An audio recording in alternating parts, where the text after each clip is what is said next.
Hello दोस्तों, कैसे हैं आप सब लोग। Welcome back to my channel. तो मैं बहुत दिनों से व्लॉगिंग कर रही हूँ, मतलब करती तो मैं बहुत पहले से हूँ, लेकिन इस बीच में जब से मैं हल्द्वानी आई हूँ, शादी वाले व्लॉग जब से मेरे चले हुए हैं, तब से बहुत सारे लोगों के कमेंट्स आए मुझे। तो मैं हर कमेंट्स का जवाब तो नहीं दे पाती हूँ, लेकिन आज मैंने सोचा कि एक Q&A वीडियो बनाई जाए जिसमें आपके सवाल हों और मेरे जवाब हों। तो साथ में है मेरे इज्जा, तो साथ में ही हम आपके साथ, मैंने कुछ क्वेश्चन लिए हैं आपके, तो मैं उनके आंसर आपको देती हूँ, जो मतलब बहुत सारे लोगों ने पूछे हैं वो क्वेश्चन, तो मैं उनके जवाब आपको दूंगी। तो सबसे पहला क्वेश्चन है, आप कितने भाई बहन हैं। तो हम 3 भाई बहन हैं। सबसे बड़ी मेरी दीदी है खुशी, जिसको हम घर में किरण कहते हैं। बीच का है मेरा भाई कमल, जिसको हम घर में कब्बू कहते हैं। और सबसे छोटी हूँ मैं, जिसे हम नेहा कहते हैं। तो ये है इसका जवाब, ठीक है। और अब आपका दूसरा क्वेश्चन है, आपका ससुराल कहाँ है। तो मैं बताना चाहूँगी, मेरा ससुराल वैसे है अस्कोट में, नरेत एक जगह है, वहाँ के हम अवस्थी हैं। और मेरे हस्बैंड लोग जब बहुत छोटे थे तभी वो दिल्ली चले गए थे। तो कुछ टाइम हम, मतलब बहुत साल वो लोग दिल्ली में रहे, लेकिन मेरी शादी होने के बाद फिर हम लोग जयपुर शिफ्ट हो गए। तो अभी फिलहाल हम लोग जयपुर में रहते हैं। तो वैसे मेरा ससुराल है अस्कोट नरेत के हम अवस्थी हैं, ठीक है। और बहुत सारे लोग ये बोलते हैं कि अवस्थी देसी होते हैं, तो अवस्थी सिर्फ देसी ही नहीं, पहाड़ी भी होते हैं। तो इसका आंसर ये है। उसके बाद आपका क्वेश्चन है, आपके पति नहीं आए क्या शादी में। ये क्वेश्चन बहुत बार बहुत लोगों ने पूछा है। तो मेरे हस्बैंड नहीं आ पाए क्योंकि उनको जाना पड़ा आउट ऑफ इंडिया। वैसे तो हमने सोचा था कि हम रिक्वेस्ट करेंगे ऑफिस में कि 21 तारीख के बाद उनकी टिकट आए, तो लेकिन वो पहली आ गई, मार्च 21 में आ गई, तो उन्हें जाना पड़ा क्योंकि काम सबसे पहले है, बाकी सारी चीज़ें बाद में हैं। अब वो बहुत जल्दी आने वाले हैं जून में, तो वो ज़रूर आएंगे और आप लोगों को मेरे ब्लॉग में ज़रूर दिखेंगे। तो नेक्स्ट क्वेश्चन है आपका, नेहा दी जो आपकी इज्जा है वो आपकी नानी है क्या। नानी है या दादी है।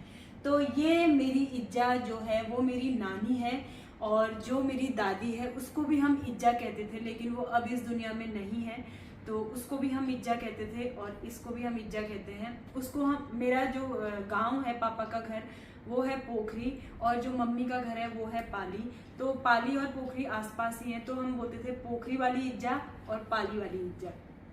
तो इसका आंसर ये है। नेहा दी आपके भाई आपसे बड़े हैं या छोटे हैं। जैसा कि मैंने आपको बताया, भाई मुझसे बड़ा है।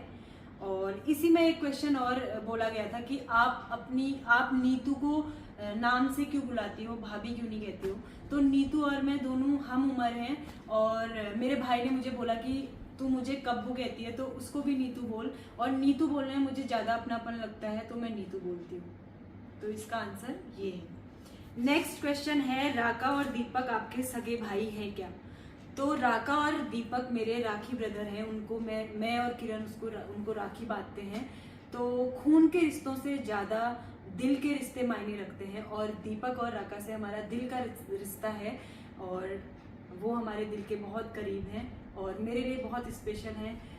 जैसा कि आपने देखा, जितने भी व्लॉग आपने मेरे शादी वाले देखे, तो वो सारे व्लॉग दीपक ने शूट किए हैं, और जिसके फ़ोन से वो शूट हुए हैं वो है राका का फ़ोन, और राका का फ़ोन अभी भी मेरे पास है जिससे हम ये व्लॉग शूट कर रहे हैं। तो थैंक यू राकेश और थैंक यू दीपक। नेक्स्ट है, दी आपके भाई किस जॉब में हैं। तो मेरा भाई है टीचर, और वैसे वो पहले गेस्ट टीचर था और अभी अभी उसका सिलेक्शन हुआ है उत्तराखंड LT में, तो अब वो गवर्नमेंट टीचर बन गया है। तो ये क्वेश्चन भी बहुत बार मेरे से पूछा गया है कि वो गवर्नमेंट है या क्या है, तो वो अब गवर्नमेंट है। तो नेक्स्ट है, दी नीतू जॉब भी करती है क्या और उनकी एजुकेशन क्या है। फिलहाल तो नीतू अभी जॉब नहीं करती है और उसके ऊपर कोई प्रेशर भी नहीं है कि वो जॉब करे। उसकी मर्जी है, अगर वो करना चाहे तो करे, नहीं करना चाहे तो कोई जबरदस्ती नहीं है। बाकी उसकी एजुकेशन है, उसने योगा से बीएड किया हुआ है और वो बहुत अच्छा योगा करती है। कुछ टाइम बाद मैं उसको बोलने वाली हूँ कि वैसे उसका एक चैनल है, मैं चाहती हूँ कि वो अपनी रेगुलर वीडियोज़ बनाए और वो बहुत अच्छी वीडियो बनाती है और बहुत अच्छा योगा करती है। तो नेक्स्ट क्वेश्चन है, दी आंटी जी किस जॉब में है? तो मेरी मम्मी गवर्नमेंट जॉब में है, जल विभाग में, जल संस्थान में है, जो कि पापा की जगह पे है मम्मी। और अभी फिलहाल मम्मी का 1 साल और बचा हुआ है, उसके बाद मम्मी रिटायर हो जाएगी। तो मम्मी गवर्नमेंट जॉब में, जल संस्थान में। नेक्स्ट क्वेश्चन है, दी आपकी शादी हो गई है पर आप कुछ क्यों नहीं पहनती हैं? तो मैंने इसका आंसर अपने एक ब्लॉग में दिया था और मैं अभी भी दे देती हूँ इसका आंसर। फिलहाल तो मैंने सारी चीज़ें पहन के मैं बैठी हुई हूँ यहाँ पे और मुझे थोड़ी सी नहीं, बहुत ज़्यादा स्किन एलर्जी है। मैं कुछ जैसे मैं चूड़ी पहनती हूँ तो मेरे पूरे हाथों में दाने हो जाते हैं, गले में कुछ पहनती हूँ तो मेरी एलर्जी हो जाती है, पैर में कुछ पहनती हूँ मेरी एलर्जी हो जाती है। तो मुझे बहुत ज़्यादा, कानों में मेरे प्रॉब्लम हो जाती है, तो मुझे बहुत ज़्यादा स्किन एलर्जी होती है, इसलिए मैं बहुत कम पहनती हूँ। और पहनने से अगर आपको प्रॉब्लम हो जाए तो उस पहनने का कोई फ़ायदा नहीं होता है। तो जहाँ जहाँ पे पहनना चाहिए मैं वहाँ पे ज़रूर पहनती हूँ। जैसे कोई त्यौहार आता है, जैसे कोई सुहाग का फास्ट होता है तब पहनती हूँ, शादी समारोह में पहनती हूँ, और इससे ज़्यादा मैं पहन नहीं पाती हूँ। गर्मियों के सीज़न में ज़्यादा मुझे प्रॉब्लम हो जाती है, तो इसलिए मैं बहुत कम पहनती हूँ। तो इसका आंसर मैंने आपको दे दिया है। आई होप कि आप बार बार ये वाला क्वेश्चन बार बार ना पूछें। दी आपके ससुराल वाले कहाँ रहते हैं? मेरे ससुराल में मेरे सास ससुर अब इस दुनिया में नहीं है, ठीक है। पहले हम लोग दिल्ली में रहते थे, जैसा कि मैंने आपको पहले इसका एक आंसर दे दिया है, दोबारा से मैं आपको देना चाहूँगी। मेरी 2 ननद हैं जिनकी शादी हो गई है, वो रोहिणी में रहती हैं। एक देवर है, देवर और देवरानी मेरे नोएडा में रहते हैं, और मैं और मेरे हस्बैंड जयपुर में रहते हैं, ठीक है। बाकी ससुराल मेरा अस्कोट है, अस्कोट में नरेत के हम अवस्थी हैं। एक फैमिली मेरी अस्कोट से आगे चमतोली करके एक गांव है, वहाँ मेरे हस्बैंड के ताई ताऊ रहते हैं, ठीक है। आप मायके में ही क्यों रहते हो? जो क्वेश्चन पूछा रहा जा कि कुआ हूँ। तो जैसा कि मैंने आपको बताया कि अभी शादी के लिए मैं अपने मायके आई थी। 21 अप्रैल को मेरे भाई की शादी थी, तो शादी के लिए मैं मायके आई हुई थी। और अभी तक मैं यहाँ पे इसलिए हूँ क्योंकि मेरे हस्बैंड, जैसा कि मैं बहुत बार बोल चुकी हूँ, वो आउट ऑफ इंडिया हैं, तो जयपुर में मैं अकेले तो रह नहीं सकती हूँ, इसलिए मैं यहाँ रह रही हूँ। जब हस्बैंड आ जाएंगे तो मैं उनके साथ जाऊँगी, और क्या पता कि मुझे भी शायद आउट ऑफ इंडिया ही जाना पड़े। तो अभी इसको मैं क्लियरिफाई नहीं कर रही हूँ, कुछ भी हो सकता है, या हस्बैंड ही जयपुर आएंगे या फिर मुझे ही जाना पड़ेगा, ऐसा कुछ हो सकता है। और हाँ, मैं एक बार और इस बात पे मैं एक चीज़ और कहना चाहूँगी कि जो लोग ऐसे क्वेश्चन पूछते हैं कि आप मायके में क्यों रहते हैं, तो अक्सर वो लोग बेटियों को पराया कर देते हैं, क्योंकि मायका हमारा सबसे पहला घर है। हम यहाँ पैदा हुए हैं, यहाँ हम खेल कूद के बड़े हुए हैं, हमने अपनी पढ़ाई जो पूरी है वो यहाँ रह के की है, तो मायका तो कभी पराया हो ही नहीं सकता है। तो बार बार ये क्वेश्चन ना पूछा जाए, मुझसे ही नहीं किसी से भी ना पूछा जाए, क्योंकि आप लोग ऐसा बोल के बेटियों को पराया करते हैं। मुझे कोई फर्क नहीं पड़ता है, लेकिन मैं आपको बताना चाह रही हूँ, मैं तो जैसी हूँ वैसी रहूँगी। मैं अपनी मम्मी के साथ भी रहूँगी, अपनी नानी के साथ भी रहूँगी, अपनी दीदी के साथ भी रहूँगी।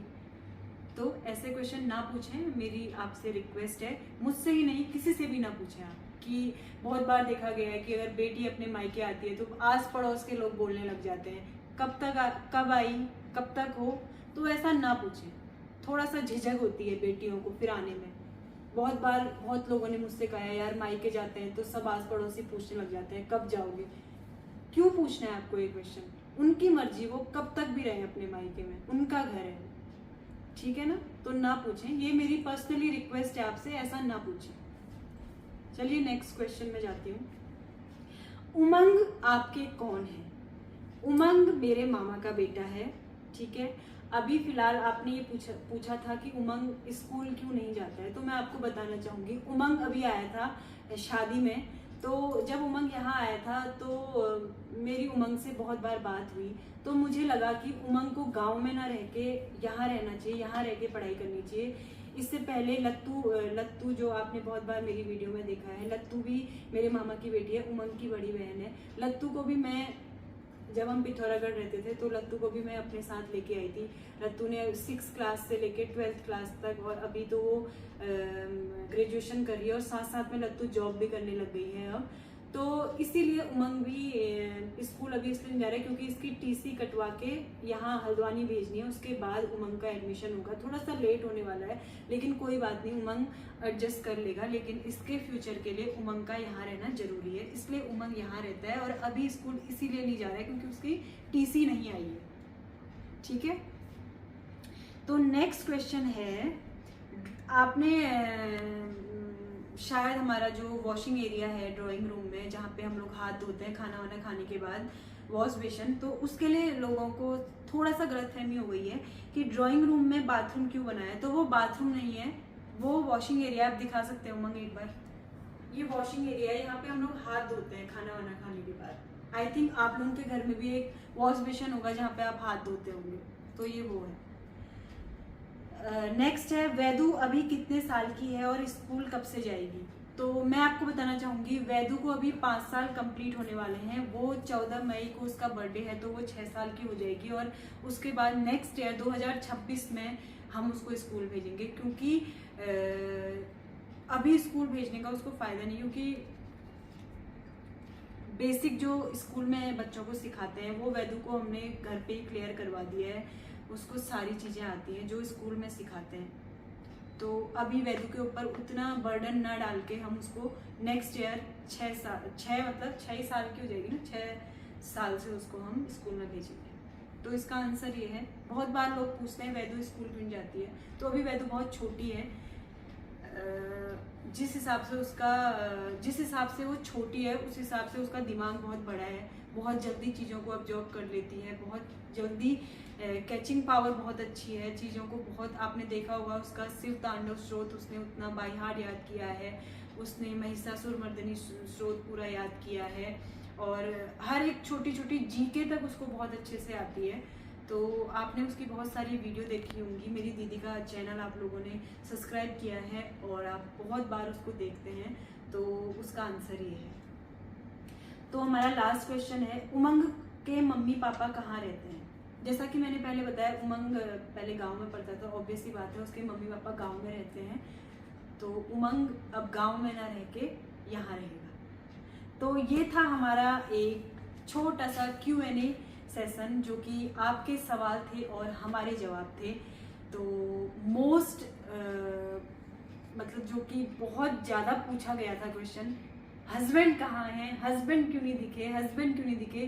तो मैंने आपको बार बार इसी क्वेश्चन पे, इसी आंसर पे मैंने हाईलाइट किया है कि मेरे हस्बैंड इस वजह से नहीं आ पाए क्योंकि वो आउट ऑफ इंडिया हैं। तो जब वो आएंगे हम उनको ज़रूर अपने ब्लॉग में लेंगे। और आप अगर मेरी पुरानी वीडियो देखेंगे तो उसमें मेरे हस्बैंड साफ साफ आपको दिख जाएंगे। इज्जा लोग सोचा रहे कि कति लड़ाई तो नहीं रहे ना, तब है ना हमारे कति तो सोचना नहीं लोग की कही जा कि ले सोचा। तो हर सिक्के के 2 पहलू होते हैं। आपको पूछने से पहले सोचना चाहिए कि कुछ और बात भी हो सकती है। कई बार शादी में लोगों को ये लगता है तय घर वाले के लिए ना आ रहे हो, कति लड़ाई तो नहीं रहे, तो सोचने दे। तो ऐसा ना सोचें, बहुत जल्दी जज ना करें किसी को भी। सबसे ज़्यादा दुख मुझे हुआ वो मेरे साथ नहीं आ पाए, क्योंकि जब सब लोग अपने कपल्स के साथ फ़ोटो ले रहे थे तो मैं बहुत चाह रही थी। मैंने बहुत कपिल के साथ डांस प्रैक्टिस किया था कि हम इस गाने में डांस करेंगे, ऐसे फ़ोटो शूट करेंगे। तो मेरे को बहुत ज़्यादा दुख इस बात का है कि वो नहीं आ पाया मेरे साथ। और उसके बाद आप लोग ये क्वेश्चन पूछते हैं तो मेरे को ये देख के बहुत ज़्यादा दुख होता है कि यार लोग क्यों पूछ रहे हैं। एक तो मैं वैसे दुखी हूँ कि वो मेरे साथ नहीं आ पाया, वो बेचारे अटेंड नहीं कर पाए शादी, और ऊपर से आप बार बार हर वीडियो में यही क्वेश्चन पूछते हैं, आपके हस्बैंड नहीं दिख रहे, आपके हस्बैंड नहीं दिख रहे। कोई कोई तो मिर्ची लगाने के लिए भी पूछता है, अरे आपके हस्बैंड तो नहीं दिख रहे। तो ना पूछा जाए ये क्वेश्चन, मैंने आपको बता दिया है। इस वजह से मेरे हस्बैंड नहीं आ पाए। तो ये हमारा एक छोटा सा Q&A सेशन था जो कि मैंने आपके साथ शेयर किया, और मिलते हैं आपसे अपने नेक्स्ट व्लॉग में। प्रॉपर व्लॉग के साथ आएंगे। आज मैंने इसीलिए व्लॉग नहीं बनाया क्योंकि मैंने सोचा कि बहुत सारे आपके सवाल हैं तो आपको जवाब दे देने चाहिए, तो मैंने आपको अपने सारे जवाब दे दिए। तो अब कल से मिलते हैं हम रेगुलर व्लॉग के साथ, तो बने रहिए मेरे साथ मेरे चैनल पे नेहा जोशी व्लॉग्स। नमस्कार।